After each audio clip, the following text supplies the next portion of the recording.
everybody. It is Mike Levin, merging on to I-80. Let this impatient young person zoom by. And it is Sunday, November 7th, 2021. It's a very special day because it is my child's birthday, a very special birthday, 11 years old.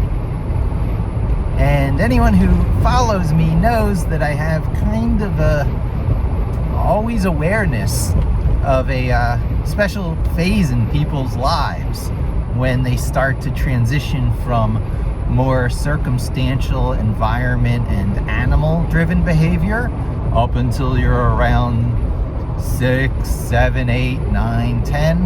And through those years, self-awareness kicks in. I think, therefore I am, and all that stuff. And then suddenly, boom, you realize you're a human being. And you really realize you're a human being and can start to take control of your own reins of life at around 11 years old. It is the age, the coming of age. It's such a, I don't even know what the right term for it is, because coming of age implies a lot about, puberty and becoming an adult and, bar mitzvahs and stuff. However, in my mind, it really means realizing you're not an animal, like not just an animal, that there is a process at work in you leading to consciousness, and consciousness, self-awareness, and taking control of the reins of your own life. Not all animals can do that. There's some tool making out there, but our tool making can improve at exponential rates over the generations. So that makes us a little bit more different as a result of something, for lack of a better label, we call meta. And Descartes, I think, therefore I am, arguments and all that.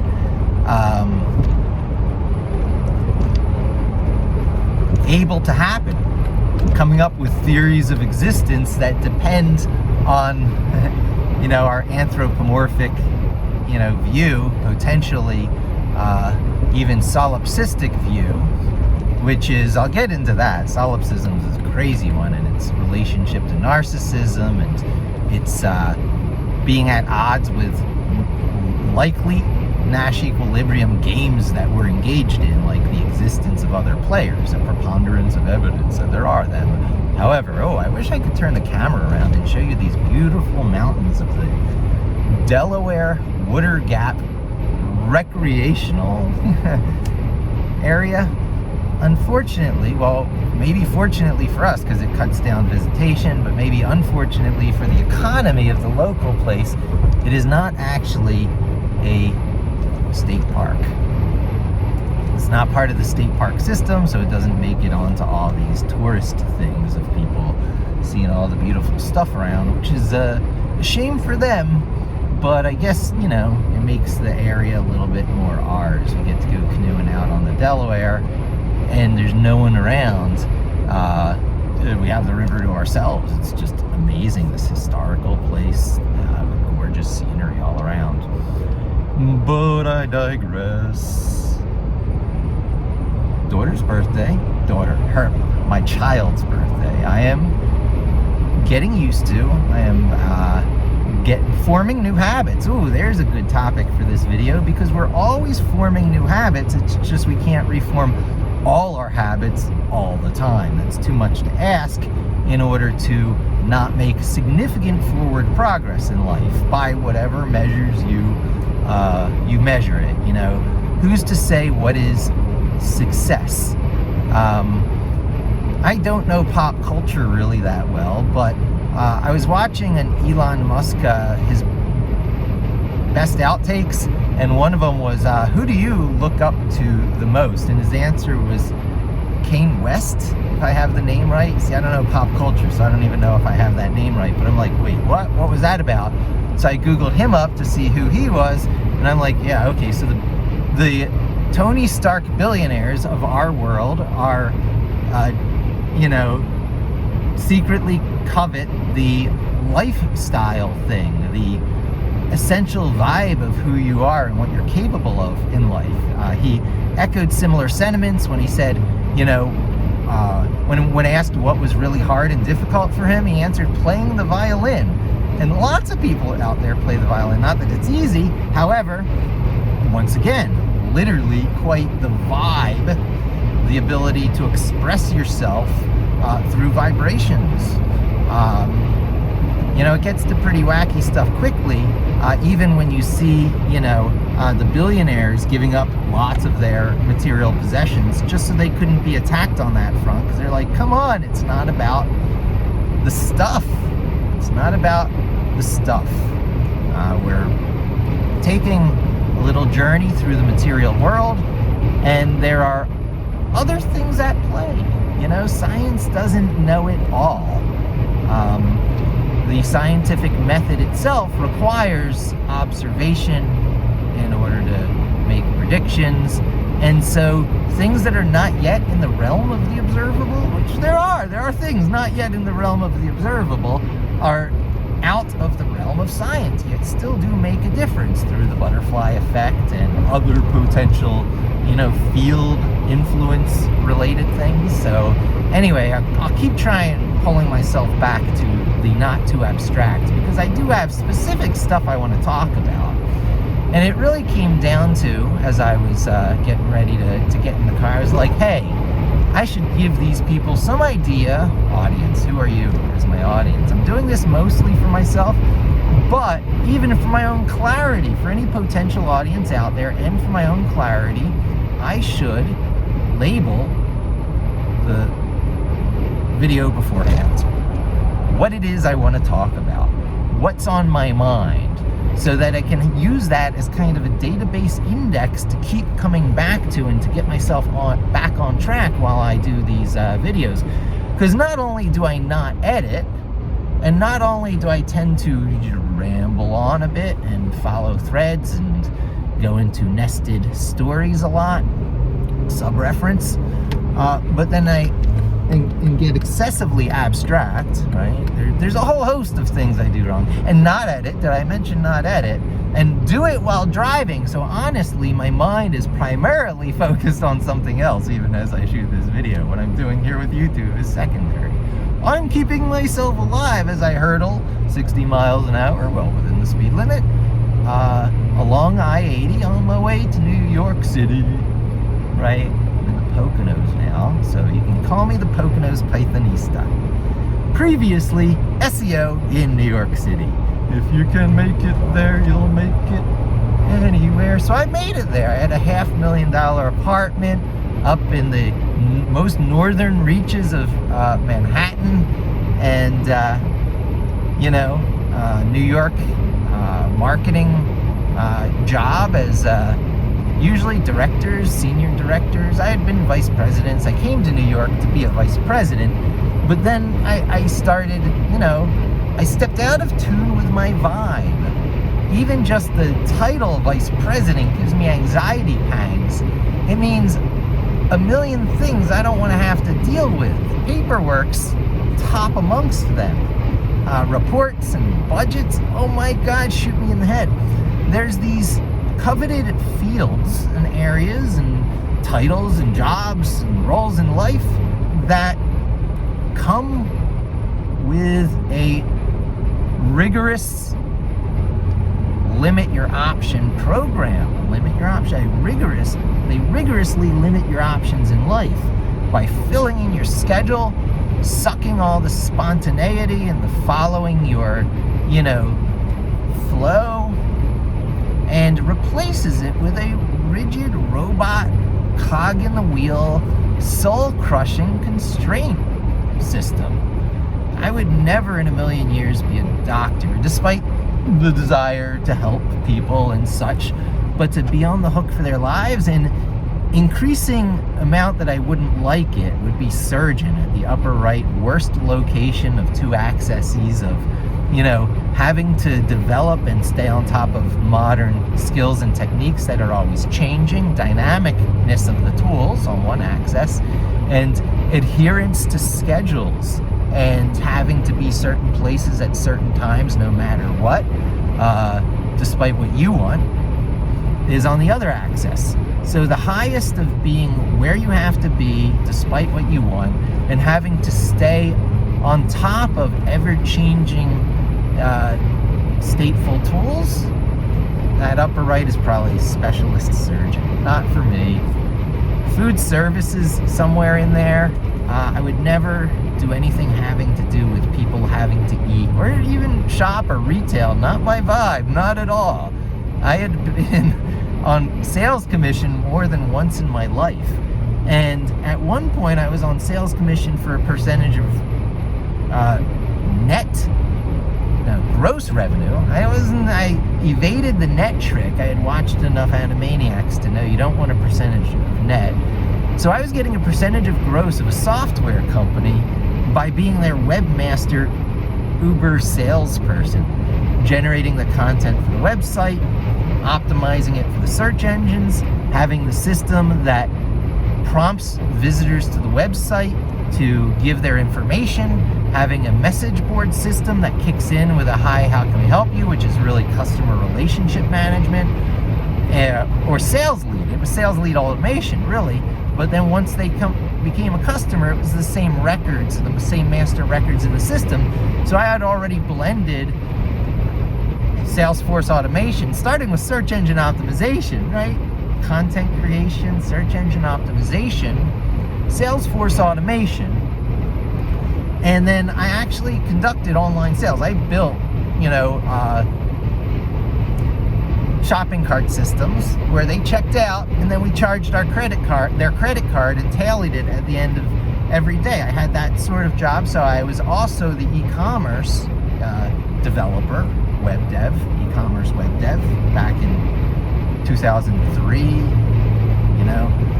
The web was new, and the intelligence we got from them being a customer, because it did become CRM, customer relationship management, and technical support. It blended into the technical support system. I took the output from our tech support cases, both from the public forums and the best ones that were held in private in this message board system I had developed, and I sanitized and extracted the publishable content and pushed it back out on the website, which was new content, which made new search hits on new keywords, which created new sales leads, which became new customers, which became new tech support cases, which became new FAQ entries and knowledge base discussions, and so on. The cycle, it was a virtuous cycle. And I was doing this really well before WordPress was on the scene. Back in those days, TypePad. So it was about blogging and content management, but no one had the integration that I had. I had back-end developed stuff that was only caught up to, not even recently. No one has that level of integration. Maybe HubSpot, is that what it's called? There's a couple of things out there that are fairly wacky, proprietary, soup to nuts systems, but people want best of breed, so they don't really take these things like HubSpot. They don't rise to mega popularity, let's say. Some of them maybe do. I think Zoho has a lot of this kind of stuff built in.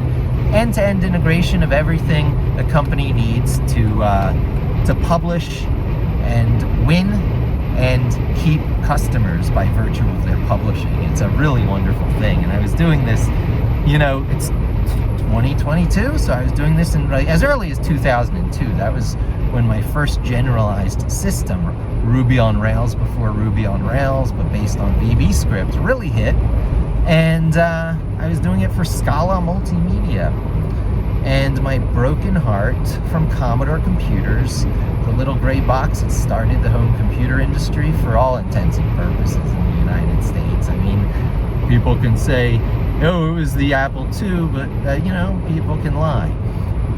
The Commodore 64 kicked off the home computer industry in the United States in a big way by being the first one where multiple millions of a particular model were sold, so that even with rampant software pirating, the software companies were still able to eke out some profit, and that led to a number of today's tycoons. I mean, correct me if I'm wrong, but I think EA and Trip Hawkins went that route. the Ultima guy, and a whole bunch of people came from out of that era. And the Ultima guy was the world's first space tourist, I do believe. Geez, I wish I had these people's names at the tip of my tongue.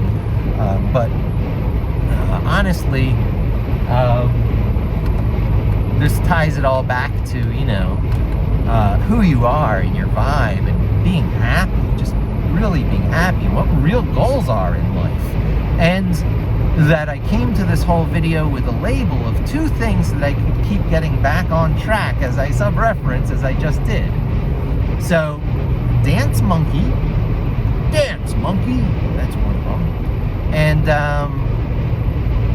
connect to the kid, connect with the kid, whatever.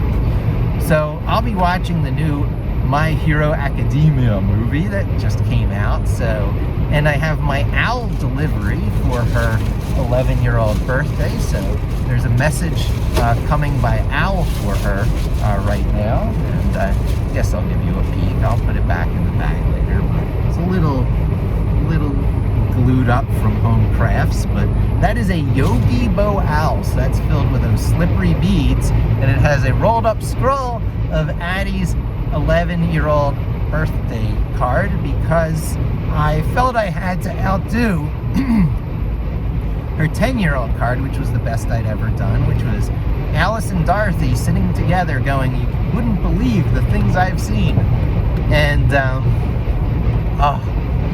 it just touches my heart so deeply, because I do believe Alice was cast as 7 years old, Dorothy maybe 11 years old, and I may have that reversed, but at least one of them was the Harry Potter age. So brains go meta around 11.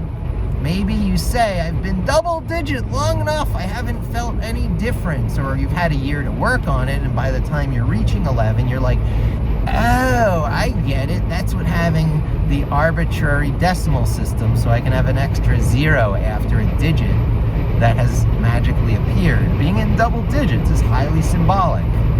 Symbols don't exist. There's all kinds of symbols in our life. We couldn't communicate without symbols. Symbolism doesn't exist. Well, symbolism is just the use of symbols. We are symbolic thinkers.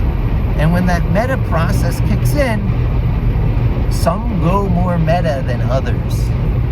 Some are very meta individuals. And I'm not talking about meta-humans in the DC universe spin on Marvel mutants. I don't know which came first, because Marvel usually copies from DC the way Deadpool was copied from Slade, the Wilson boys. So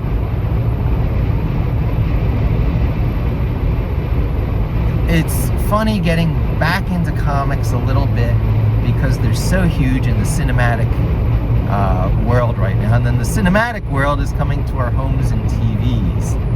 And everyone who's been denied offices over the past 20 years of the community space movement now suddenly has their home office if they can find a room to avoid distractions because of what's going on. Wow, does the world change? Wow, do you have to be dynamic? Wow, no matter how static things seem to be, other things can always come by surprise, unless you're Bill Gates or Carl Sagan, and come from out of left field and really surprise you. I'm mixing my metaphors and quotes all over the place, but there are certain inevitabilities in life, meaning that the static systems that are in place right now are actually dynamic systems that are just working like data caches. All static systems is a cache being hit over and over again because conditions have been unchanging sufficient so that caching techniques can be used. APIs have stabilized. Subsets of what's possible get carved out and get called interfaces and physics and the rules of existence and the rules of business and civilization, you know, language, computing.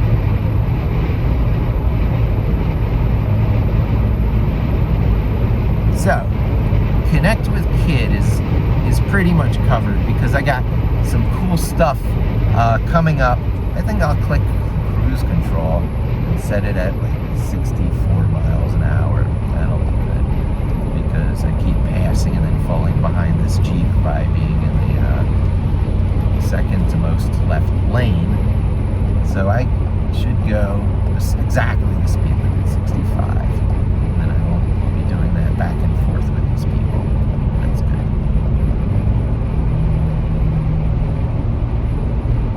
Okay. Sci-fi, layering in the techniques of sci-fi, learning from everybody I encounter. Boris Zilberman, amongst the various other things he taught me, he directed me towards Diamond Age, the book, Neil Stephenson book Diamond Age, and it occurred to me to be King Coyote, right? King Coyote, what better model is there than the architect, the engineer? I don't know, I get the Matrix and Diamond Age confused, but call it architect, call it engineer, call it what you will. It understands a number of things, the scientific method, and that things do not begin and end at the scientific method. You have to pay attention to intuition and, you know, sometimes think non-linearly. And there is a lot of inventiveness going on with technology. And the very rules will change. Many things you think are static are actually dynamic, but only in the state they're in right now because we have, and seem static because we have such very short lifespans. Such very short lifespans. So the way our planet orbits around the sun would be a wonderful example. First, it's not really a circle. Most people, I guess, know by now, and if you don't pay attention, it's an oblong circle, an ellipse. It is not a perfect circle. And not only that, it's not a perfect ellipse. The orbit is deteriorating, the size of the sun is changing as it uses up its fuel. So over time, the Earth will no longer be spinning around the sun and will go in one of two directions, either spiral in to the sun and be consumed by it, or be released from orbit and shoot off into space. There is no other possibility. It just doesn't bother us too much on a daily basis because we only live 80 to 100 years each if we're lucky. We're kind of striving for that right now. That's like the first hi, how you doing of technology, a post-scarcity civilization towards which we seem to be inching ever so slowly, with plenty of setbacks here and there, and with plenty of fuel for pessimists to think no, we're not, and that one of infinite dystopian futures is going to end it all. Naughty you. It only will if it's allowed by thinkers like that.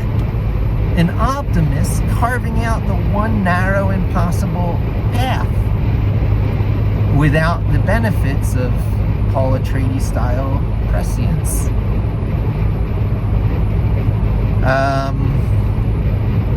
However, thankfully, fortunately, it seems to be those with some uncanny sense of prescience, with also the ability to actualize and to often mobilize those around you, others than self. People stealing your ideas and doing things because you thought of it is also your accomplishment, right? If there is a day of reconciliation, if we meet our Maker, okay? If there are the Slaughterhouse 5, Thanadorians, whatever those aliens are, that are, whatever, 5-dimensional beings that can view anywhere in our time or space like it's a movie from any angle and perspective, like we're all a zoo. Well, they know it. Okay, so your Maker knows it. 5-dimensional aliens, Mitzelflick and company, they all know it. Others. If corporate determinism. Well, it's the same thing. Many roads lead to, it's a flick. Yourself, your own self. You are your own audience. Who do you need to entertain than yourself? What do you care what people think? What do you care what people think? Really, ultimately, it's yourself you are having to satisfy, entertain, put through the adventure. It's your own turn you're playing, which leads to people like, Musk saying, get rid of all stuff, because then what are you going to say to Mr. Billionaire? You got a lot of stuff? No, you can't say that. You can only say you got a lot of stuff up here. People will continue coming to you for everything, or they'll continue hating you and coveting what you have and be gunning for you, right? So when you're in Elon Musk, you got a big red target on your back all the time. I could not even wear the title of vice president at a small company. Limiting. So my vibe somehow is to go through the game with lesser limitations than come with, schedule limiting titles. So Alice and Dorothy and all the things about life stated really in those 2 books, or 2 series, I should say. If I were to count the books, I would say I think it's 14 books from L. Frank Baum, and then 2 from Lewis Carroll. So that's 16 books. Those 16 books, most things about life are really stated in the book of Dorothy, and the books of Dorothy, and the books of Alice. And on this note, what was I saying? It's what's in your mind that that counts, in your time, your adventure. There was one really particular point, because it was made so well in one of those books. Well, I'll keep going and I'll get back to it. I can keep rebooting my discussion as I lose my train by going dance, monkey dance, which I haven't even really gotten to yet, but we're only 27 minutes into the video. There's plenty of time. Listen only. There's audible only. There's versions of YouTube now. There's tagging that's going on for things that are appropriate for audio only. This is one.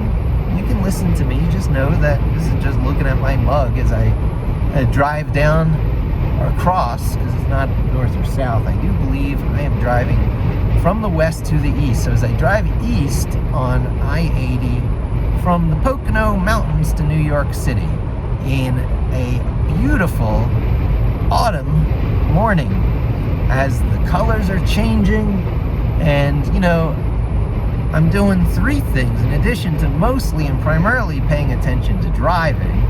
I am secondarily shooting a YouTube video, but then I will also tell you that every once in a while I do tune into the stunningly beautiful color changing foliage around me. I'm the senator from Birdcage. We have beautiful foliage in Pennsylvania. We really do. Thank you, Robin Williams and Nathan Lane, for that wonderful little bit of channeling.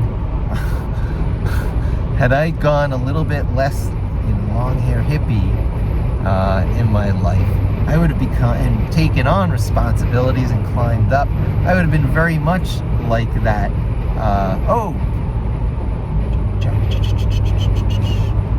Lex Luthor, you're Lex Luthor.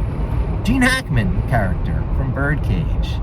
Gene Hackman's father-in-law senator character, I really connected with, man, because I was on my way to becoming that personality-wise. 100% surface material, Green Arrow, judgmental, static state, that brings me around to in this discussion. Yeah, really, so very little in life that seems like a static state really is. You'll never recapture your childhood. You're not literally going to live your second childhood. You can look back, you can reminisce, you can allow the effect of rosy reminiscence to ruin your life, to make you live in the past, to wallow, to have lots of self-misery, to regret all the worlds that might have been, and the shitty path that you feel like you went down. It's not a shitty path. It is just by mere, and this is part of where I help pump myself up, my own cheerleader, convince myself of these things, because I know in my heart and my brain for it to be true. There's some other dancing devil that tells you it's not true, where all the materialists are comparing grades and scorecards, where you sometimes think it's not true. But it's the life you lead, it's the person you are, it's the vibe you're born with as a random chance in life, the hardware deck that you're dealt, and then how, once the meta process kicks in at around age 11, you choose to express it and to override those expressions that have been set in and have had many habits made by that time, mostly as a result of environment and parents and school and media. Environment, parents, and school, oh my. Environment, parents, and school, oh my. Yeah, that's right, my friends. You are not your own person until 6 years old, your personality. 6 months, your personality expresses. 6 years, your personality is mostly static. And then by around 11 or 12 years old, you double your age over. The next bifurcation fold, or it's probably vastly bifurcation time, because, arbitrary time units, who's to say. But after a lot of, posts, let's see, the universe underwent rapid expansion, similar to the early stages of bifurcation, similar to the cell dividing after conception, becoming a zygote and a fetus and a baby and a toddler. Well, an infant, baby, toddler, adolescent. Ooh, adolescent, things start to get meta. And so you're basically programmed up much like a piece of hardware. Software being put into you to a large degree forcibly by the circumstances of your life. You have very little choice in where you go to bed at night, where you wake up in the morning, and most of the things you do in between. You are free in your own mind at night when you go to sleep and dream. Even the most controlling parents cannot take that away from you. You're born with an essential vibe that is in your hardware, that is expressed through that initial 23andMe. What a genius company name. Exchanging contribution of 23 chromosome pairs from each side, and then they spin like the barrel of a gun, and then they land on 22 random trait packet combinations, each from mom and dad, which is why traits come in bundles. And then the 23rd, a gene pair XY, how they land determine your hardware sex, your genitalia. Several important details between your hormone endocrine systems that are going to vary. Beyond that, you get to express yourself and override that luck of the dice expression. Luck of the dice expression at the moment of conception, where the gene pairs are determined. The luck of the dice prenatally, as those conditions vary. It can turn you into a runt in that womb if that mother doesn't take care of you. Your conditions after you pop out, which are even more radically, see, as you bifurcate and your cells double and double again, and you undergo rapid expansion the same way the universe did in its early stages after the Big Bang. Self-similarities. The universe probably is a being, sentient or not, we don't know. There's some tricky issues of scale and perspective there that we would need to deal with to answer these questions. However, we do see bifurcation that is not perfectly symmetrical. Things do not double and double again in perfect alignment. They double and double again with a slight offset, which leads to organic spiraling round shapes, expansion of shapes, right? There's very few natural, truly natural shapes. Lines are lies.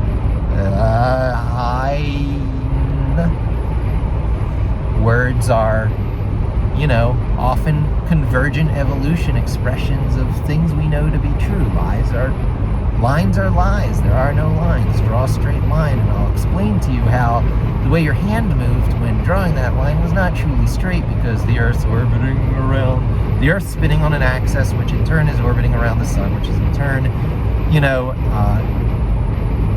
in an arm of the Milky Way galaxy, which is in turn expanding away from all other galaxies in its galactic cluster, which is apparently expanding away from other galactic clusters, and so on.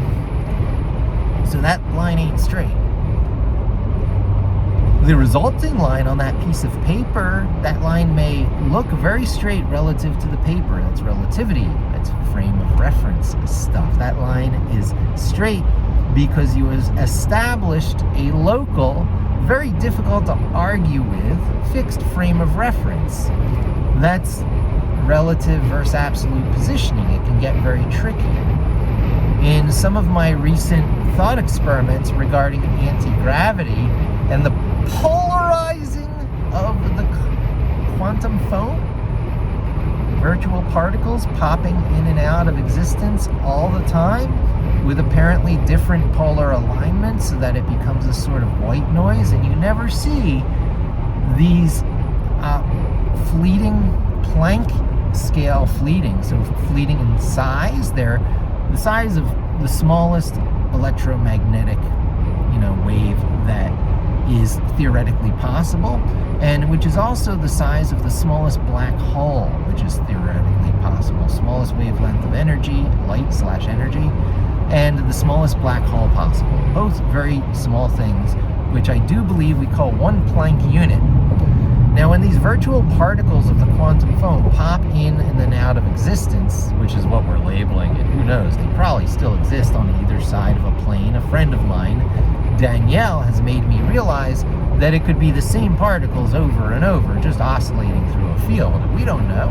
We call it random, because we can't see things in that extra dimension, orthogonal or perpendicular to, as again Danielle made me realize, to where we are, to our fixed frame of reference, that piece of paper and line being drawn that is our material world, the minority of stuff that's in play.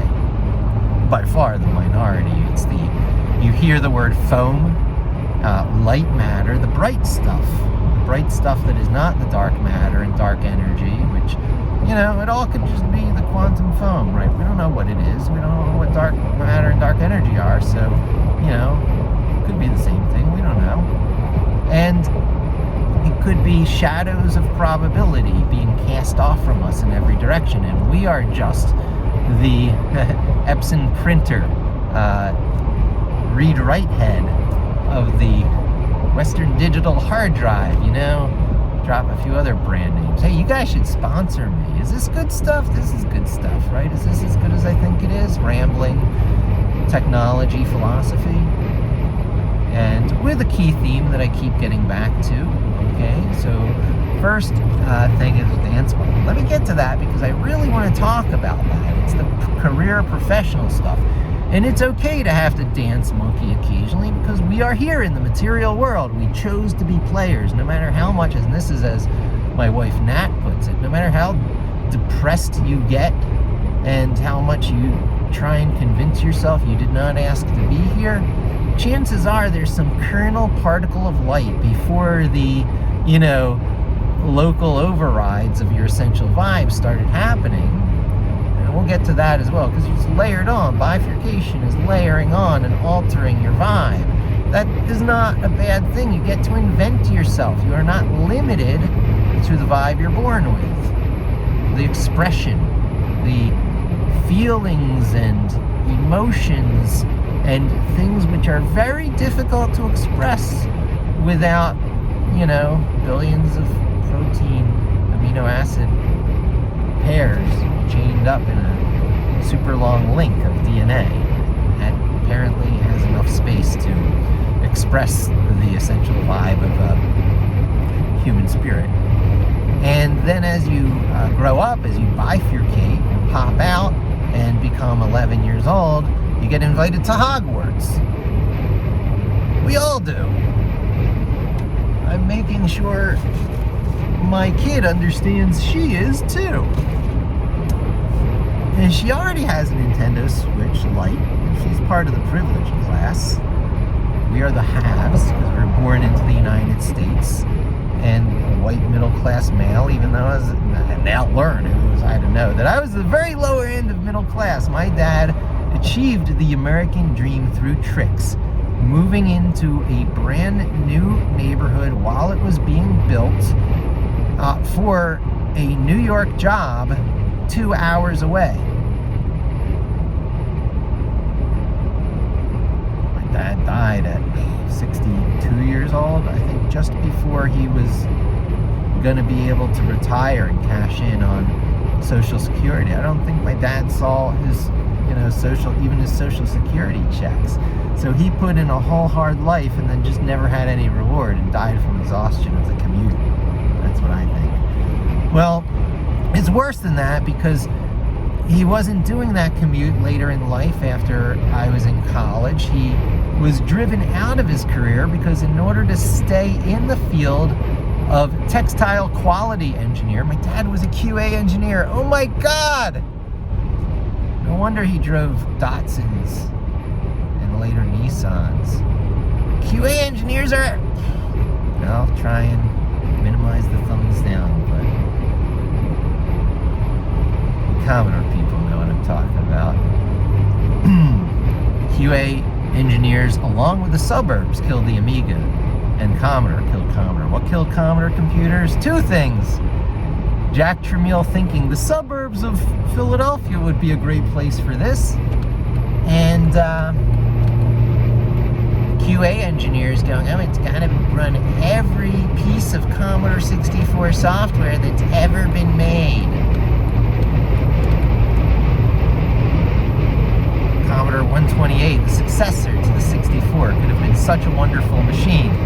I mean, they innovated a few interesting things, but that's like saying, hey, look, we had a Purple Cow, went to slaughter, but we did Purple Cow. We did actual multi-processors first. They put, I think, a Zilog processor in there in addition to the CMOS. MOS. I want to say CMOS because there's types of electronics, and then there's a particular electronics company that Commodore bought that was in Norristown, Pennsylvania, near Plymouth Meeting, near Lafayette Hill, where I grew up. So shout out to Lafayette Hill, Pennsylvania. Lafayette Hill singular, named after General Lafayette, who thankfully my daughter my child now has some inkling of who he is from.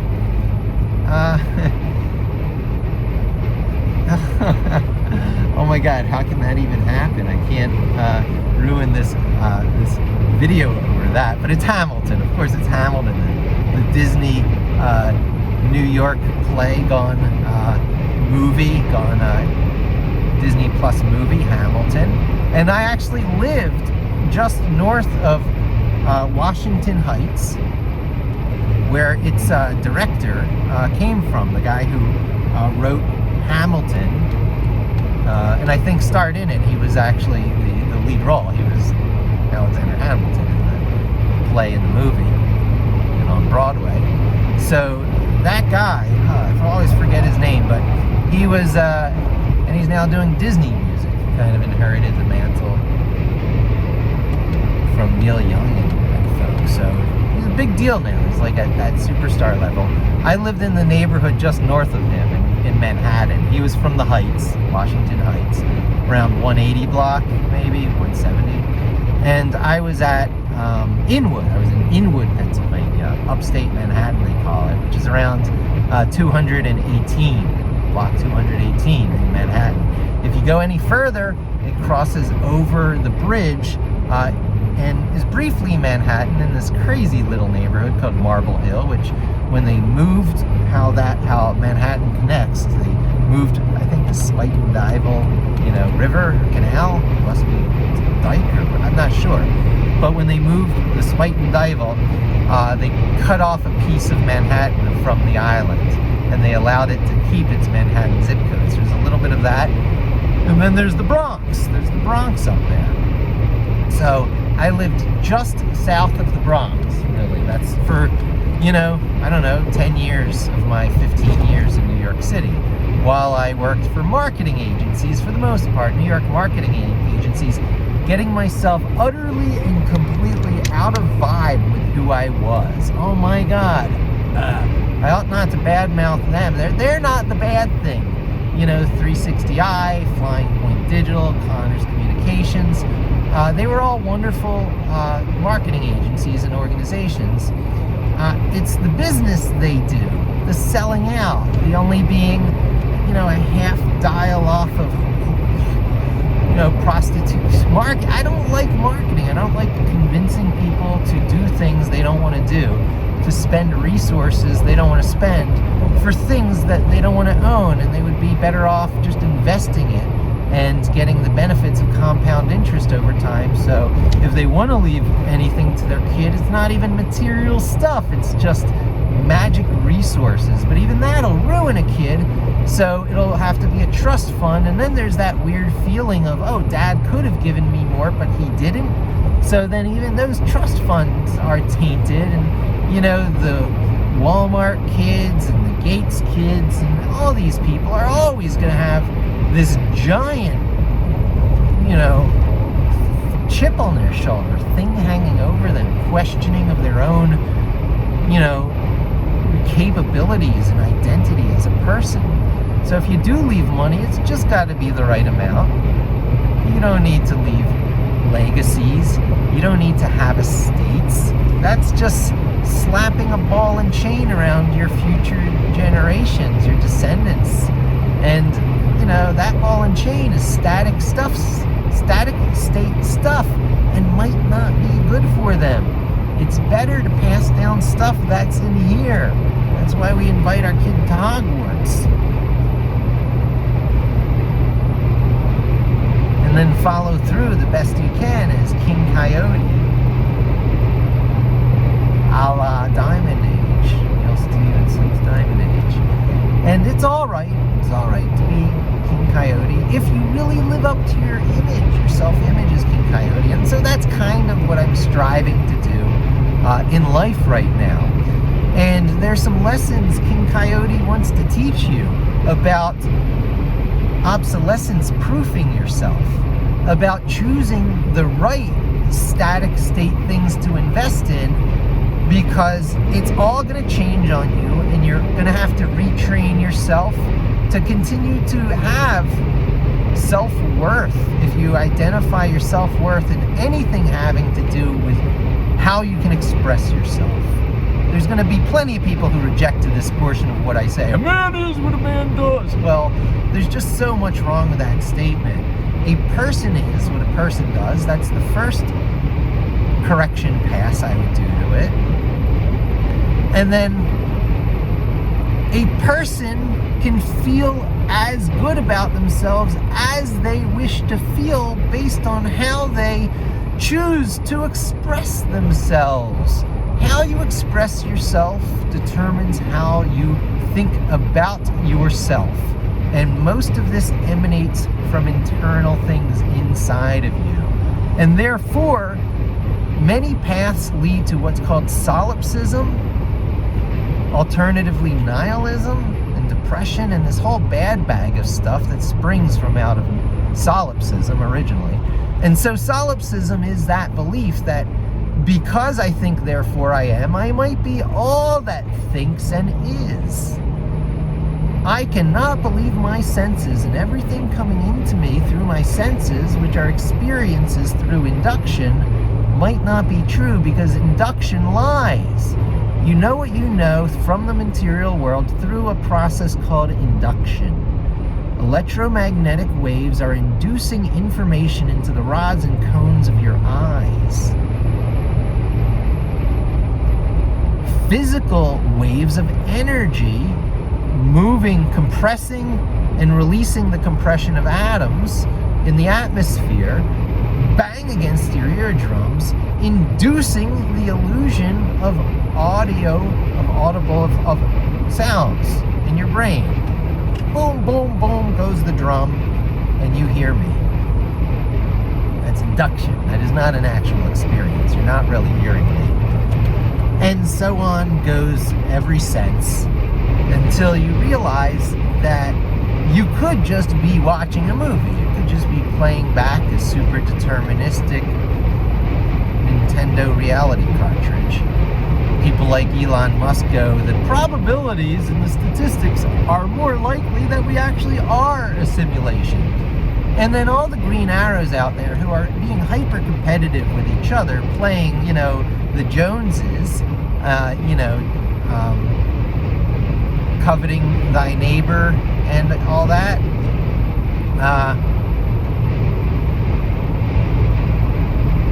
Fear that there's someone in that same game looking down on them from outside a box. And that's why the idea that we are a simulation is objectionable to so many. They think it could just be turned off. They think some God hand could come down and play with you like a toy. That they could throw a button and turn off your free will. Things like that. But they can't and they won't. It can't and it won't. There are certain issues that, I have, I have a little spiritual tug of war going on and what I really believe. I was raised Jewish, and all rational thought leads to a monotheism at the top of the pyramid, or is the pyramid itself. All hierarchies under one starting point, right? You don't have hierarchies unless you drop a dot and say what leads off from here. So most lines of reasoning lead back to the top of that hierarchy as to either being the God-like thing in the system, or it plus the entire hierarchy. So you get into set dynamics, and then, is it science? There's certain things in mathematics that are not science, and they're certainly not physics, right? So mathematicians can imagine that which cannot exist in the material world, in our standard model of physics, the way we know it, that lead to everything we can observe. But not really. A physicist will say that everything we can observe can be explained by the standard model to the best of our ability. And then the first thing that comes to mind in me is humor. Okay, explain Robin Williams to me. Explain how one person in a neural network like, humanity that we are, one person can touch, not everyone, but 80-20 rule, can touch most people and have made them laugh at some point. Show me that formula. Show me the Robin Williams equation. Right? So until scientists can show me why that joke from that movie was funny and continues to even be known today in our minds, then the standard model isn't everything, right? Don't let any of the static state physicists and their partners in crime, the superstring, any state might be it, right? Because infinite potential superstring theories and none can be proven. A lot of place to hide thoughts and ideas and stuff. The loop quantum gravity, I think, are more onto it. There's pixels in the universe. They are probably 1 pixel of wavelength light. It's all probably continuous and in some sort of substrate. And even within that 1 particle of light, it's not a pixel without information. It's not a pixel like every other pixel. It is a pixel unlike every other pixel of reality because it has a vibe. And so there you go with your self-similarities. You got your vibes down at that, single pixel of existence level. You got your vibes at the molecular DNA level. You got your vibes at the human level. and so on up. I don't even think we can see the next level up. Whatever it is up there outside maybe galactic clusters, we just don't know. And it's probably just like the, is it closing scene of Men in Black? Opening scene? I forget which at this point. But, scale and perspective. Why aren't we a particle in some nested system? It only makes sense. And so since there's hierarchy, there is also, multiple creators possible. Every time a black hole is created, a new universe is created, because information doesn't escape it in the singularity, and most of the laws of physics in the universe that we know could exist on the surface of the black hole. The math bears it out. So, we could be on the surface of a black hole. That's an alternative. Or that could be the simulation, right? And no two of these black holes might be exactly identical in the way no two particles of light are exactly identical. Every universe vibes differently, right? That could be the next level up. And then that light particle makes a DNA-like particle, which makes a, human-like particle, or life form, I should say life form, right? Because, expression happens a lot of different ways. We have a very anthropomorphic view, which means human-centric.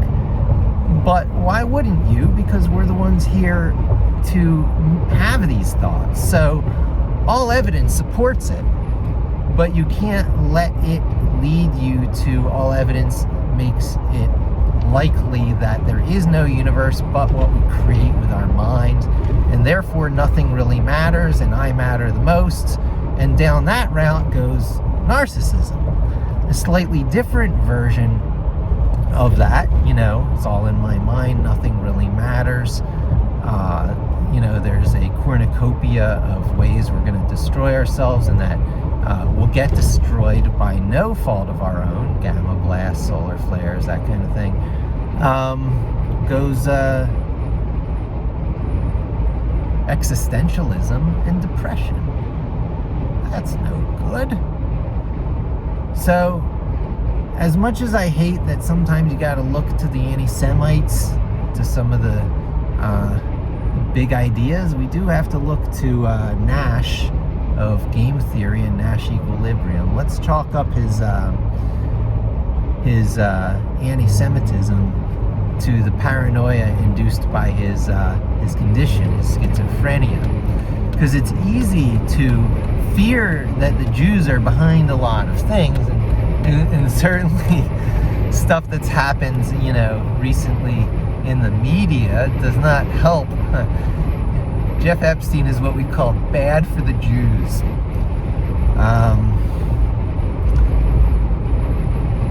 There's been so many attempts to wipe out this particular tribe, my particular tribe, and they have been so unsuccessful in all written history that, even written history itself, except maybe for the Western Asian side of things, which arguably then even the diaspora, as soon as the diaspora occurred, it had major influence even on that side of things.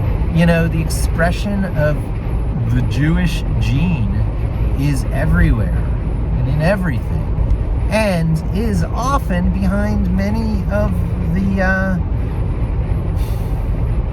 choose thy words carefully, behind many of the meta-accelerated achievements where thoughts get expressed and that expression changes the world. Boom! Right? So there's some pretty clear ones, but it's not to say it's the best way.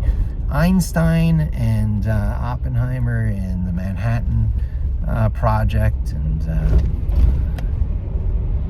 Richard Feynman, who I endlessly listen to, either him directly or the reading of his books, the narration of his books over Audible, continuously show me that what point was I even making with that? Boom, yeah.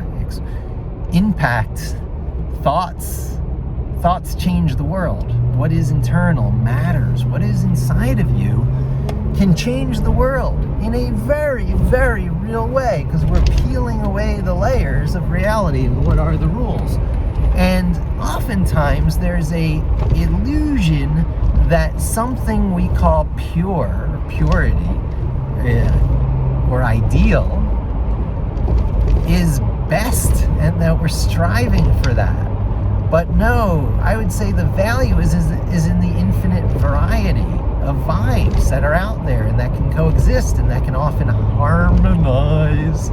I had another absolutely fascinating conversation with a friend, Danielle, who, is setting me straight on my bosons and my leptons. I couldn't even restate it because I'm still sorting it out, but certainly one of them had to do with this distinction between those types of particles, and I believe they were bosons, that tend to harmonize and align with each other, not occupy the same space, but have energy and tend to link up side by side. And there you have your laser beams, your in phase waves that just can continue on for a very long time, and without barring anything to diffuse it or to imperfect it, you've got a laser that can shine for a long distance, which is why lasers are so used. But when you introduce the imperfections of life,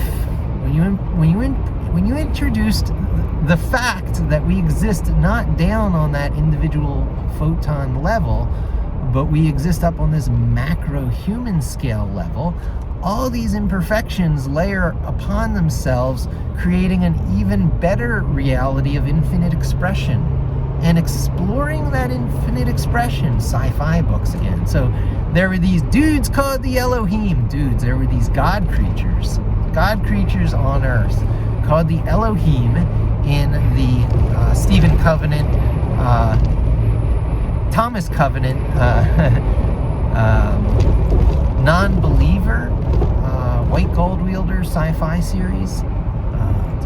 The writer, oh my God, it'll come to me. It's Stephen R. Donaldson, Thomas Covenant.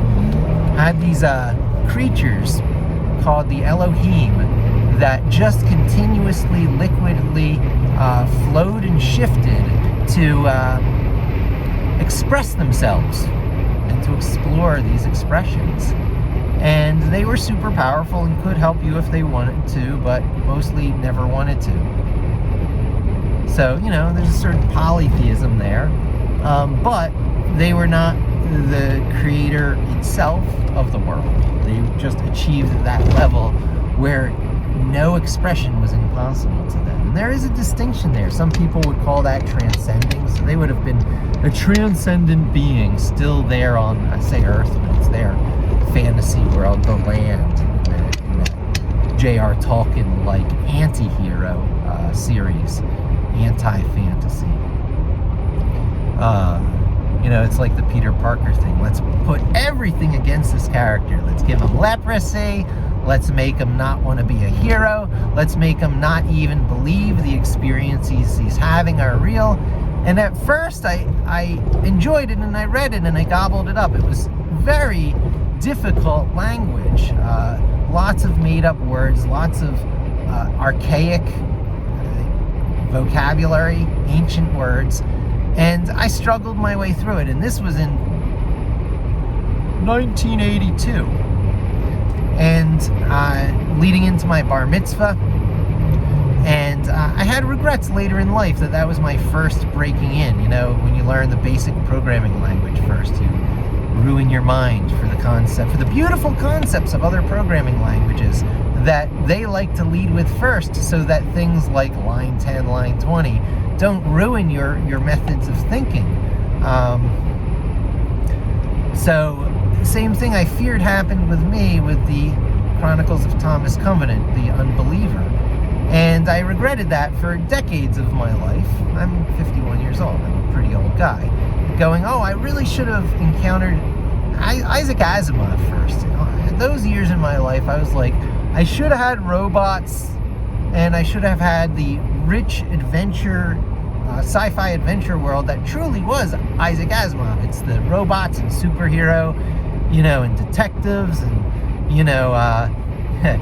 new sentient life, space explorations, sci-fi that I always really hungered for. But I went down this fantasy route for some reason, and I was always of two minds. There were two me's, one who couldn't get enough of it, and I loved it, especially the stuff that really overlapped the two worlds. I loved Piers Anthony, read a lot of his stuff, the space pirate stuff and the Xanth stuff, both with equal vigor, trying to forgive myself, because at least the space pirate stuff was sci-fi.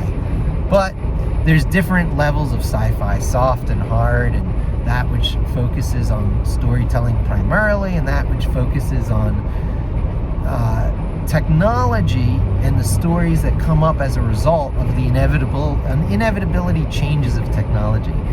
And I keep getting drawn through my Green Arrow Hunter technique, trick, seeking and coveting self, the kind of thinking that leads to making things be able to go boom in the case of Einstein and the Manhattan Project, but also lead to the ability to crack the Germans' Enigma code in the case of the Brits and their, national math contest lottery system to find the best mathematicians in the country to aid Alan Turing in making Christopher, the code-cracking robot.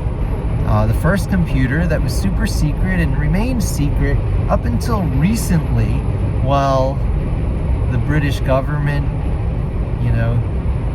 chemo-lobotomized Alan Turing because they were worried his gayness would let, national secrets out. So he killed himself with the arsenic in his lab, something along those lines. And,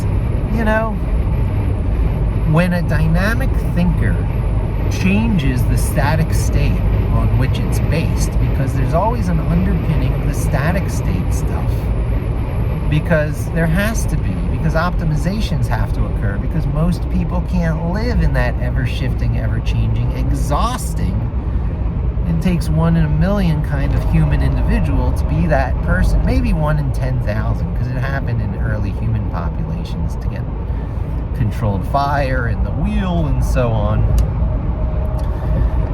So let's say 1 in 10,000 population. 1 in 10,000 has the capacity to be your actualizers, your inspired idea to real matter actualizer without stealing. I would not even put Bill Gates in this category. I don't think I'd even put Jeff Bezos in this category, because CD Now and millions of other things like it. And Elon Musk only barely makes it into this category. The real people in this category are the people with the real thoughts first. Those like Isaac Asimov being strongly in that category. Lem, that Polish sci-fi writer, I do believe he's there. And these folks probably stole their stuff from people in kind. We all stand on the shoulders of giants. Lem Lewinston, I think. And in more recent years, Ian M. Malcolm. I never tire of seeing how things connect back to Ian M. Malcolm and the Culture series. If you want something that never has reached movies, but has as profound impact on our thinking and being as Star Wars and, Cosmos and all that stuff that has reached pop culture, that is very sci-fi and mind-expanding and, good science and spirit, then do yourself a favor and read the Culture series. It's just a few books, and Ian M. Malcolm died and never got to finish that great works, but no regrets, he got to express it. And, Elon Musk are actually basing their mind-reading product after the stuff in that. So, sci-fi really illuminates reality. It helps the thought to matter actualizers have good initial thoughts to start with, even if they're not their own. So much of the great thinking goes back to the sci-fi writers and not the mega inventors or mega stealers of the modern age, the billionaires that we all know and covet. Jeff Bezos, And some people have interesting takes on it. I admire Larry Page and Sergey Brin more and more over the years as they become more and more unknown. The Teslas who are like, you know what? Tesla died poor. Let's just not die poor. You have privilege in life. You try not to ruin your kids with that privilege. So I'm at about as good of a starting point as any of those chumps, right? I will naturally be able to overcome the not ruining my kids. Now, I only have one kid, and I am on my second marriage. So, all this talk about King Coyote, I am doing what I can with the time I have. And I am expressing the ways I know how to express. And I am standing on the shoulders of giants, and I'm taking advantage of the good ideas that have been given to me over the years. Two big ones come to mind. My reversible logo was a result of Chris Simon and Mike Welsh competing to make an ambigram out of my name, Mike Levin. If you go to any of my websites or properties or see my social media avatar, it usually has my reversible logo that you can turn upside down and it still says Mike Levin. Now, the basic solutions to that reversible logo problem were Mike Welsh and Chris Simon. I forget which ones worked out, which lines connect just so, but it was just a rough sketch, and it didn't solve all the beautiful, lines. I cleaned it up, changed some decisions, and solved some decisions that were not solved, and made my logo. That is very similar to what Steve Jobs did with QBasic and stuff. Not Steve Jobs, I wasn't getting all this. Bill Gates. I hope I didn't use Steve Jobs in place of Bill Gates earlier. This could be a totally ruined video, but if I did, search and replace AIs of the future making something out of these videos. If I made that mistake in the past, search and replace Steve Jobs with Bill Gates where I meant Bill Gates. Done? Okay, thanks. So, Bill Gates, Steve Jobs was a clever criminal too, so maybe a lot of the stuff that I said actually does apply. Stealing from Xerox, or stealing from others, Stephen Wolfram has a lot of those ideas, as does the Steve Wolf, which is really confusing. The father of a lot of, modern database techniques has a very similar name to one of the fathers, and I should say parents. Try and be gender specific. There's parents of. Can we start saying parents of the internet? Ancestors. Prodiginators. Anywho's. Dance Monkey Dance. Let's get back to that point.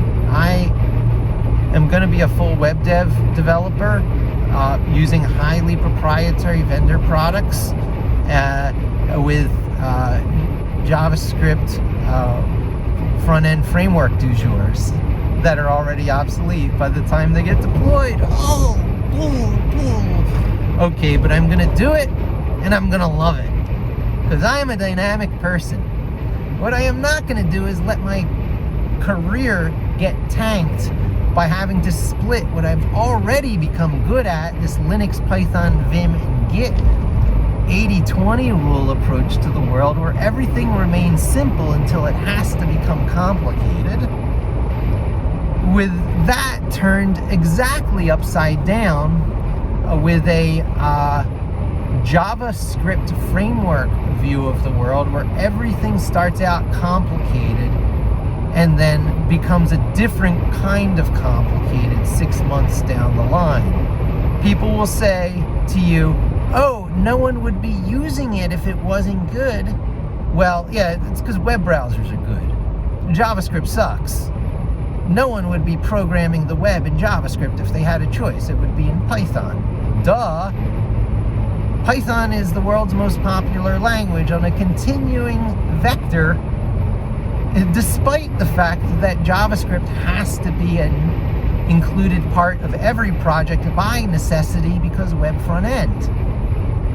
How can that be? How can a language be so loved that in the face of have to use it, power and momentum, Python continues to be as popular as it is and growing at the rate it is? It's because Python is named after Monty Python and not the snake. It's not a linear green arrow yang alpha language. It's a circular, fuzzy blue circle, yin, aquatic, soft language, nurturing. You don't know it because it's named Python. Thank you, Guido. You know, hiding of original alpha, or hiding of original omega, because the origin is always the circle, because circles are not lines. Circles are natural shapes because of bifurcation. With an offset, you get spirals close enough to circles for all intents and purposes. And oh my God, that's bridge traffic. I'm getting off here no matter what. And getting off here is a half mile. I thought I was going to have to find a way to wrap this video up fast as I hit my exits on Staten Island, but that is not the case. I am like way early, so what I'm really going to do is try and find a place where I can get a state inspection on a Sunday morning at noon, be first in line, and still get to my kid's birthday party. It's unlikely, but at least I'm going to scope the place out so in future visits I can do that little maneuver. But I'm waiting in traffic to get off an exit from the 278 highway through Staten Island. SI Expressway, I don't know, whatever they call it. And that gives me just the right amount of time to wrap this up, because it's an hour and 16 minutes so far. This thing is gone. So, at the moment of creation, things are round. As invention occurs, lots of lines start to exist. Flatland, a romance of many dimensions, has it exactly wrong, where circles are evolved and lines are simple creatures. Circles are simple creatures and lines are evolved, because you need to maintain the lie to maintain the line. So, in the creation of ways to express one's self, in this world where vibes can have these human bodies hanging off of them and have the power of self-expression, one of the first things that has to be done is to create common vibe languages, ways we can sync up with each other through mutual vibing. If we, strive to be bosons, we need to be able to communicate. Otherwise, we're always at odds and opposite in duality, in some kind of eternally locked conflict. And, why do we suffer? Why is there pain? Because there's all the symmetrically opposite stuff. So there's some different ways these things happen. And for that to not be a frozen state of potentially suffering and bliss, it's a fluctuating state. So things are just pinged off center. You give a little nudge to something that looks like the yin-yang symbol as the early states of creation, and suddenly you've got mega diversity. And with mega diversity, you've got, the ability for lots of different systems to attempt to stabilize and to be able to recover from perturbances to their orbits and things that would throw off that stability, because the diversity will always have something internal that can say, hey, why don't you use me to regain stability? So that's probably what we're going to end up doing with, say, our environment, with climate change. Our capabilities, because of technology, is going to expand at an exponential rate greater than the rate that we're destroying our environment. The optimists are going to win. And if they don't, no one's going to be there to say I'm wrong. So, F you all pessimists. There's always something internal in the system, like your Alan Turings and your Elon, I want to say, not even in the same league, your Alan Turings and your Albert Einsteins, who set up to squash fascism, right? Things start to express themselves in the system. They start to work like a virus. They start to spread. other things in the system that have stabilized and feel that they have a right to continue to exist get all worried, and they're like, oh, that pattern is going to squash my pattern, that vibe is going to squash my vibe, and literally make me and my kind extinct, wipe out my lineage, deprive me of descendants. The list goes on. So that's when, all the conspiracy nuts come out against the Jews, because what the Jews have is continuity over time and education, dudes. How much has the Torah, the 5 books of Moses, the part that were picked up and carried fast during the diaspora, because your religion could only be what you could take with you. That's where the core religious canon of Judaism came from. It was as much as you could take with you and carry with you fast. So those 5 books, which are both the Torah and the 5 books of Moses, and the things that are read through the duration of a year between Yom Kippur and Rosh Hashanah, that is how much has that changed over the years? The answer is not at all. The Dead Sea Scrolls have shown us that they have almost not changed at all, right? So what in turn, and I'm just going to turn off here and maybe stop somewhere, because there's a lot of traffic here being detoured off of the highway for probably construction work right before the Verrazano Bridge, which is close to where I need to get off.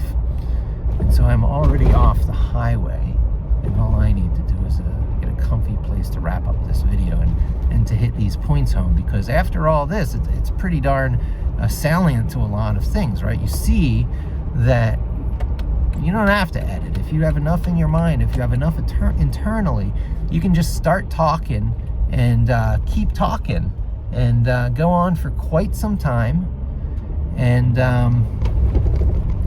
solve the biggest questions of existence, right? At least take a stab at it. Thought experiments. Einstein believes strongly in thought experiments. It's what led to relativity. Oh, relativity is in danger because of the quantum foam and virtual particles. So many discussions I'd like to have, sub-discussions. But let's bring it back to the web dev stuff, right? Dance, monkey, dance. I will be turning off here. This is where I will make sure I'm not funneled onto the bridge by accident. That would just be terrible. And I'll watch for my turn, although I don't have a particular destination right now. I'm just going to probably stop and finish the video. So, most of these JavaScript, Node.js, React, Vue, Angular, Svelte type things are because JavaScript sucks. And JavaScript is the enforced language of the web for reasons I can't even believe or understand. When something called ASM came onto the picture, the assembly line, the assembly common, pseudocode, precompiled, everything goes to ASM first before being executed by the browser. When that happened, I'm like, oh, well, any language can output to that ASM. So JavaScript has no special status in this picture anymore. They are just like any language that could be plugged in. And so I was expecting any language to be plugged in. It's time for, Python or, Go language or whatever your poison is should just be able to be plugged into the browser now. Compile it to ASM and, language of your choice. Maybe not Go, because execution context is very important. But so long as the execution context of the browser can support what you're trying to do, which is certainly the case with Python, JavaScript should stop being a privileged language. The people who make Firefox, Google themselves, Opera, if they're still in the picture, they should all say, oh, there's a language plugin system now for browsers. But they haven't. So a language that, no one's really happy with, except for people who are forced to use it and find the silver lining, the sour grapes, loves JavaScript. You know, all those people who love JavaScript and say, oh, there are the good parts, right? There was first the JavaScript, the good parts book, before all the pushing forward of the ECMA script and, you know, getting rid of a lot of the rough edges. So JavaScript is important, but it still has all these crazy little curly cues on it, all these crazy little edges that, man, since I'm on Staten Island, I'm just finding my way around. I'm going to try and get to the New York Harbor and end this with a beautiful view out over the Emerald City. That would be a good conclusion for this video. If I have enough storage space. Jeez, I made such a mistake getting a small storage space phone when I replaced my broken iPhone 10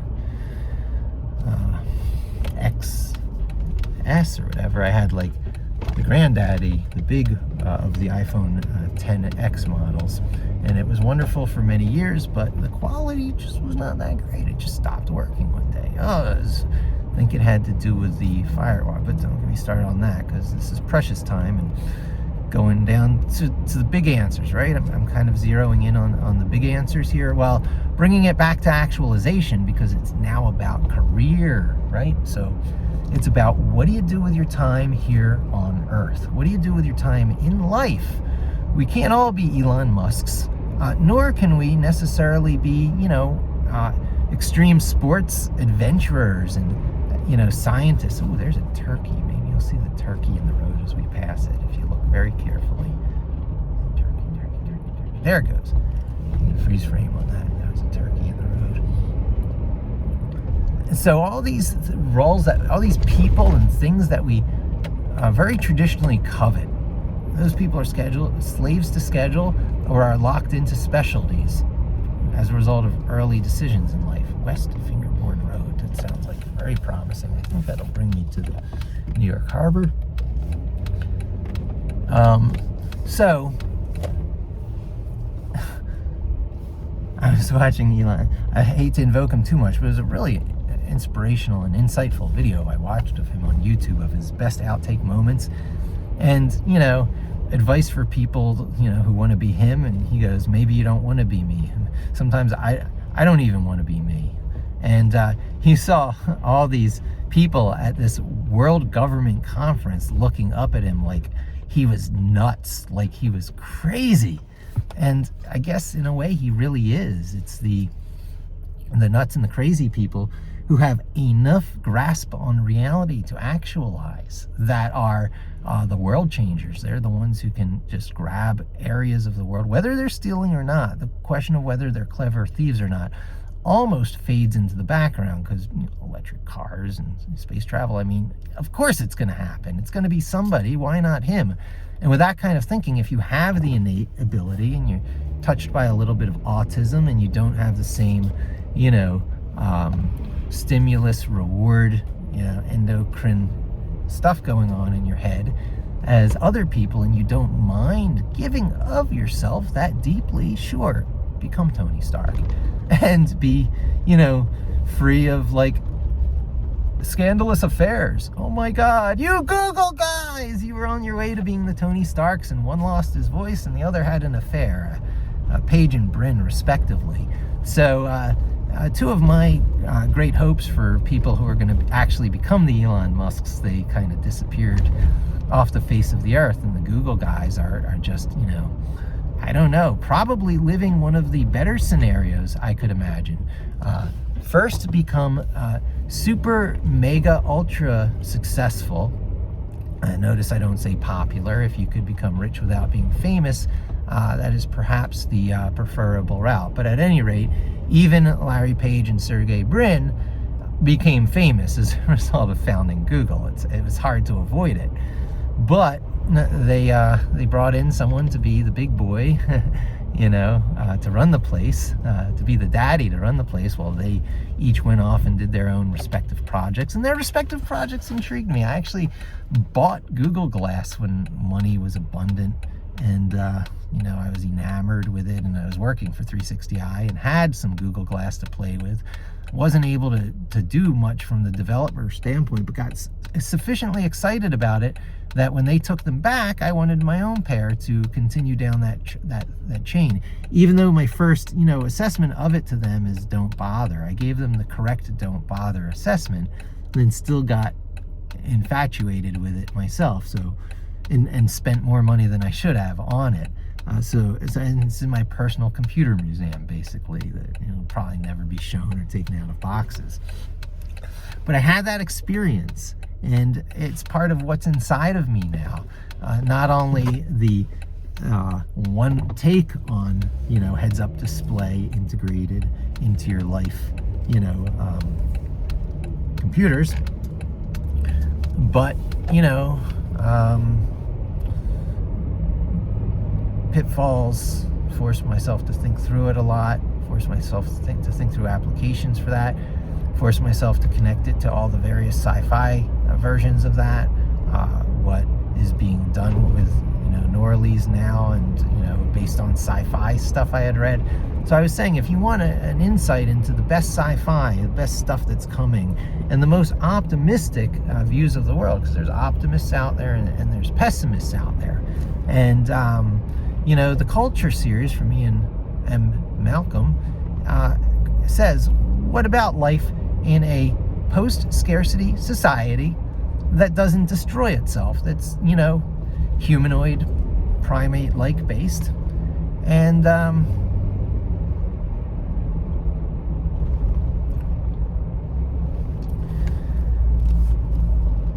has declined to ascend. There are occasional races ascending around you, so there's near godlike ability in some of the aliens around you, and some of them happen to be nasty. So the Culture takes kind of a Green Arrow role, a Green Lantern role of being the super police. Not always, but the saying goes in the Culture series, don't F with the culture, right? Because the ways they're gonna correct things not only are gonna correct them, oh, I can't cut through this way. Oh, what a shame. They're instructing us to cross right across the grass here to go back, so I will do it following this person. I can't get to the part of the harbor that I wanted to show you. Is there fate? Who knows?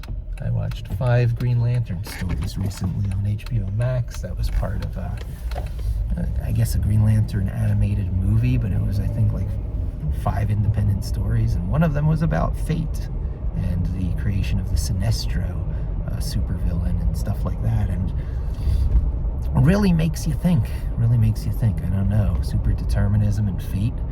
I don't even think any entity in the game, any party in the game knows what's in store for you, but there are some powerful presentience programs out there that can run some good simulations, but because it is not the actual substrate of the existence we're in itself, it can never be perfect. It can never know initial conditions, and then you can never read initial conditions and because everything's interconnected, you'd have to read initial conditions of all of existence at the same time to make accurate predictions.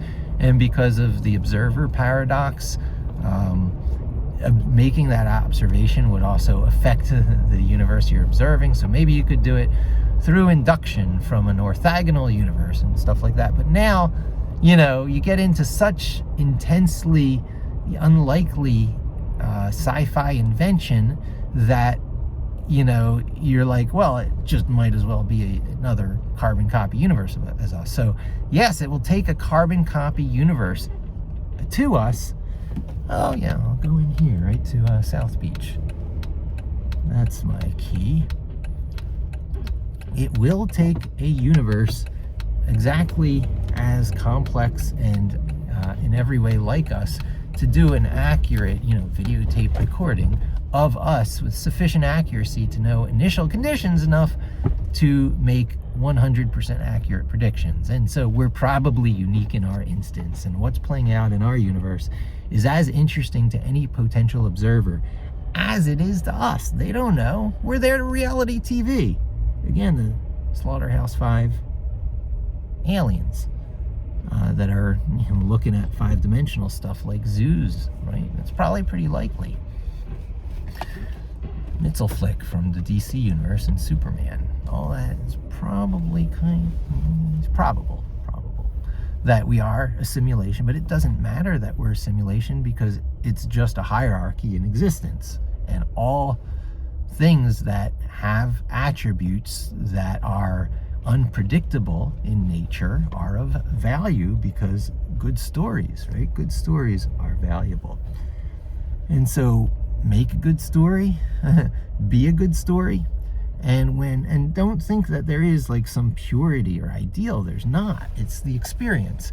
And when things go a little bit wackier than you were initially maybe expecting or wanting, and off plan, roll with it. It's just as legitimate of an existence and high level of an achievement as anyone else in life, any other human being like you, any other meta creature, no matter what their material accomplishments are. Because material accomplishments, what's important is what's in here. Dance, monkey, dance. Because we're in the game. Because at some point we chose to be here. Oh, this bird. I'm going to show this bird. Oh my goodness. Can I zoom? I can't zoom. Oh. I hope that bird is visible. It is. Yeah. Yeah, okay. Because we're in the game, because we probably chose to be in the game, because the process of bifurcation has expanded the who and what of what we are, because during that process we invent and reinvent ourselves, because starting at about 11 years old, you really start to go meta and guide your path with the reins of your own life, and you find yourself expressing in different ways. This is an expression of me. I like to think because of, anthropomorphic reasons. I gotta remember the name of it, but in Rick and Morty, the Rickest Rick, I am the Mikest Mike, the most optimal center line that all other Mikes would look at and go, oh yeah, you did good. Watch the Bobiverse, or not watch, but listen to the Bobiverse on Audible. It's an amazing creation and a wonderful statement on this sort of thing. Replicant drift, they call it. Not to do too many spoilers here, but you gotta delve into these concepts because, wow, are they deeply, deeply, fundamentally predictive of our future. AI is upon us if it's not already here. We gotta hope it is not a filter event. We gotta survive the propagation of superintelligences. We have to survive the propagation of superintelligences. The moment a superintelligence exists, we continue to exist because the superintelligence has not deemed it necessary to get rid of us. Be good parents. Don't make your children angry at you. If you want some deep channeling, all your fear of AI, okay, if you really are scared of AI, you probably didn't have very good parents. I'm on the fence. My parents were so-so. Our machine children are going to be raised precisely as well as we raise them. They're going to have precisely as much empathy for other living creatures as we, rig the hardware and set the software in motion to be conducive towards empathy. Android bodies that look and feel much like human bodies would be a good start. Letting the AIs tune in to Android bodies of different sizes. If you keep the brains, the computer, inside the Android body, you switch it from, conception to zygote to fetus to bait to infant. You keep moving the hardware to other hardware expressions so that the superintelligence that exists has something like a real human experience. You give it real human parents, empathetic scientist parents, or maybe just professional, I don't even know. But the ways we're doing it in these black jars right now are scary, because, humans aren't made that way. So when I get scared of super intelligences raised in the black jar, it's because I had good, mediocre parents. They could have screwed up on that. They did screw up in certain ways, but, not really, because I'm happy with who I am. I'm beating all probability to be here. Every one of you are. Look at the odds. Start reading, Hitchhiker's Guide to the Galaxy. That'll lay out the odds of you really actually being here today. So, always be happy with who you are, because you have a chance in the game. You are deeply engaged in the game, simulation or not. You made it this far, and it's never too late to start feedback loops, recursive systems, meta processes that will change who you are, that will override your habits. Starting at it at 11, you can turn yourself into a superhero now. At this age, at 11 years old, Stan Lee was conservative in his estimates. Powers like in the Marvel Universe, totally on their way. Maybe not Thanos, stuff like Spider-Man, no doubt. All those flying rocket men, they're in the air over LAX, being reported by the Chinese pilots and stuff. They think they're Jack Skellington inflatable balloons now from, Beverly Hills parties that floated up. However, there have been reports of them rocketing past, from behind, going past low-flying landing airliners. So here's an airliner coming over LAX, circling for the approach. Here comes a rocket man flying past the airplane. That's happening. I don't think that's aliens. I don't think it's alien tech. I think it's 3D printers, engineers, and extreme sports people. Right? That's all it needs to be. Clever enough to evade FBI investigations. There's probably a club of them, and they have all their ins about how to do this without being caught, and what risks they can take for the thrill, and getting the thrill of reading about themselves in the news. I think that's probably what's going on, and this is the early versions of superhero-like capabilities. They're not stopping crimes or anything, but the fact that superheroes are sometimes in the game to be heroes and to end crimes is some deep channeling. They're there to do good, to Tikkun Olam, leave the world a slightly better place than you found it. The Boy Scout, mantra of leaving a place a little better than when you found it. Right? That's what we're all doing here in life. Maybe. That's one of my takes on it. I certainly like to think so. So I think I'm kind of rambling there, and I certainly talked about connecting with my daughter. She'll look back at this someday to see who her dad was. Connecting with my child, overriding a lifetime of habits, choosing a small selection of dynamic tools that will service you per the 80-20 rule for almost your entire life, Linux, Python, Vim, and Git, being forced into the young person's game of the JavaScript framework du jour, and to have to run from one thing to the next, and to have none of the work that you've made actually portable from one execution platform or hosting environment to the other, because getting closed into cloud vendors, to have a database storage cost with stuff that could just be stored SQLite locally and then backed up through redundancy, and to be forced into this, it's okay. It's okay, because expressing oneself, you just do it in such a way where you keep improving per your contingency plan, per your Linux, Python, Vim, and Git Swiss Army knife of 80-20 rule solutions to every problem. Small solution set applicable to wide range of problems. Relearning and retraining kept to a minimum, as everyone in the Python world copies previous APIs within the packages, where HTTPS copies, requests, and everything that's data grid like is copying pandas. So your knowledge in Linux, Python, Vim, and Git cuts across technological platforms, hosting environments, dev platforms, and time and discipline. That's Linux, Python, Vim, and Git.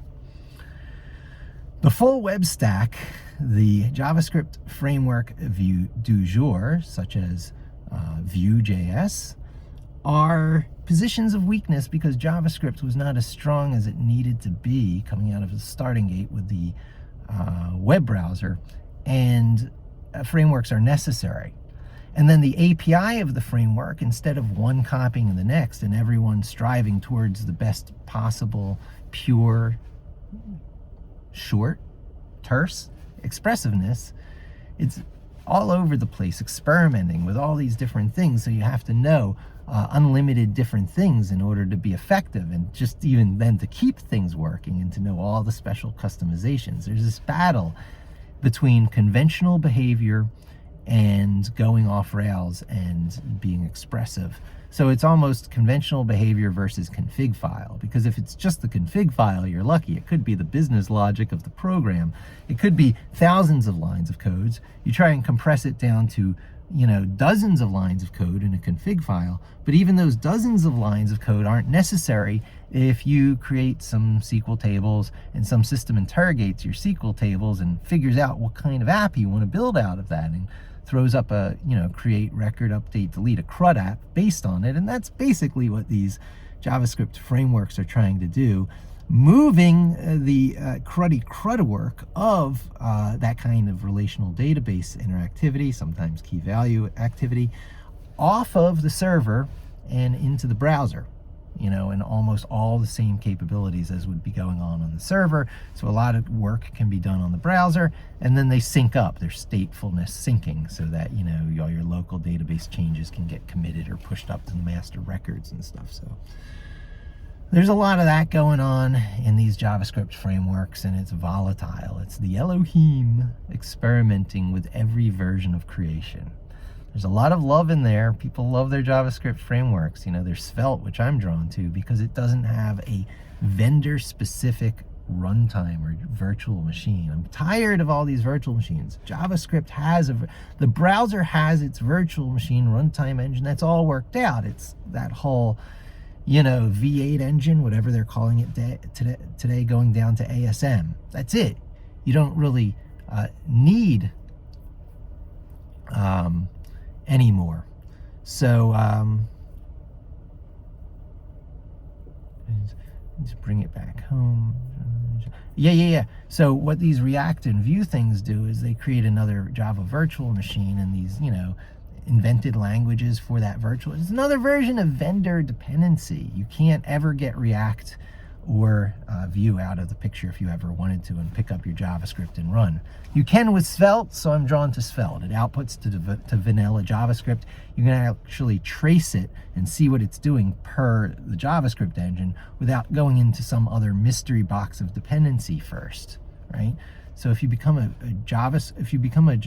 Vue or a React person, you're very much getting yourself keyed again to vendor-specific offerings. Or it's not vendor when it's in the free and open source world, like Vue. Vue was created by the Angular people from ex-Googlers who were trying to perfect what Google started with Angular but got so wrong through over-engineering.